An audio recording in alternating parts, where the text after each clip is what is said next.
YCP అధినేత జగన్మోహన్ రెడ్డి ఫలితాల అనంతరం అంటే జూన్ 4వ తేదీ ఎన్నికల ఫలితాలు వచ్చిన తర్వాత మొట్టమొదటిసారి ఆయన ఆ సొంత నియోజకవర్గం పులివెందులకు వెళ్ళబోతున్నారు. ఆయన పులివెందులు వెళ్ళబోతున్నట్టుగా సమాచారం.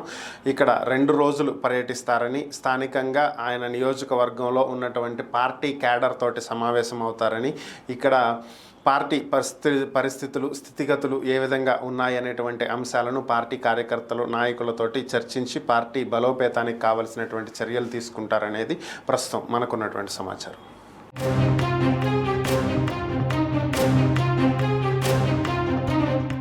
వైసీపీ అధినేత జగన్మోహన్ రెడ్డి ఫలితాల అనంతరం అంటే జూన్ 4వ తేదీ ఎన్నికల ఫలితాలు వచ్చిన తర్వాత మొట్టమొదటిసారి ఆయన ఆ సొంత నియోజకవర్గం పులివెందులకు వెళ్ళబోతున్నారు. ఆయన పులివెందులు వెళ్ళబోతున్నట్టుగా సమాచారం.